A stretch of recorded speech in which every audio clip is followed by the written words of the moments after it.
Momenti që duhet të ishte një dalje e zakonshme nga shtëpia, një përshëndetje emocionale dhe një mbyllje e bukur e një rrugëtimi u kthye në një nga skandalet më të përfolura të momentit. Sa po ju e la del nga dera e Big Brotherit, ndodh diçka që askush nuk e priste, Ledioni e puth në buzë. Një gjest i vetëm, disa sekonda që mjaftuan për të ndezur një stujë reagimesh. Në fillim ishte heshtja e habitur e atyre që ishin prezent. Pastaj shpërthimi. Brenda pak minutash, rrjetet sociale u mbushen me video, komente dhe reagime nga më të ndryshmet.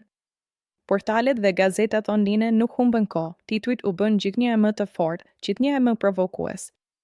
Skandal në dalje, puthja që tronditi publikun, a kaloi kufirin Ledioni? Këto ishin vetëm disa nga titujt që pushtuan median. Por ajo që e bëri këtë moment kaq të madh nuk ishte vetëm vetë puthja. Ishte konteksti. Ishte fakti që ndodhi në një moment publik, në një dalje live, në një format që ndiqet nga mijëra njerëz. Dhe mbi të gjitha, ishte mënyra si u perceptuan nga publiku. Reagimi i opinionit publik ishte i menjëhershëm dhe i ashpër. Një pjesë e madhe e njerëzve u shprehen kundër Ledionit. Komentet ishin të forta, shpesh edhe të ashpra. Shumë e pan këtë gjest si të papërshtatshëm, si një tejkalim të kufidhe profesional, si një moment që nuk duhej të kishte ndodhur. Për ta, Ledioni nuk ishte thjesht një person në atë moment, por një figurë publike, një moderator, një njeri që përfaqëson një rol të caktuar. Dhe ky rol, sipas tyre, kërkon një distancë, një etikë, një kontroll që në atë moment mungoi. Të tjerë ngritën pyetje mbi natyrën e gjestit. A ishte spontane? A ishte e planifikuar? A kishte një histori pas saj që publiku nuk e di? Këto pyetje vetëm sa shtuan më shumë zhurmën, më shumë diskutimin, më shumë kuriozitetin. Nga ana tjetër, kishte edhe zëra që e pan ndryshe. Një pakisë që e konsideroi si një moment emocional, një reagim të çastit, një gjest që nuk duhet gjykuar kaq rënd.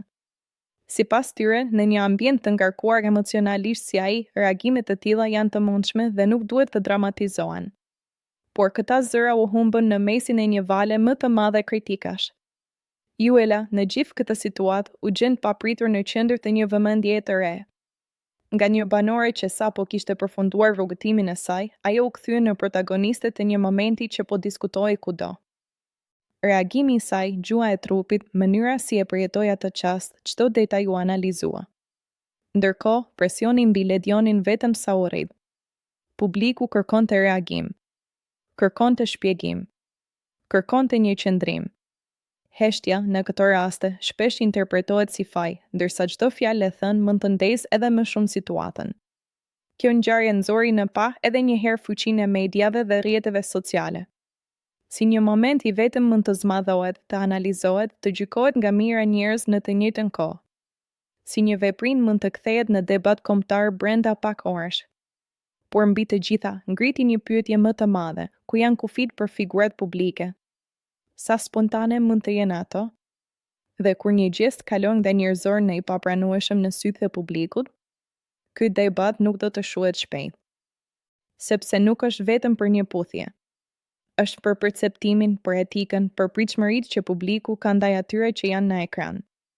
Dhe ndërsa ditët kalojnë, një gjë mbetet e sigurt, ai moment i shkurtër kalon një gjurmë të gjallë.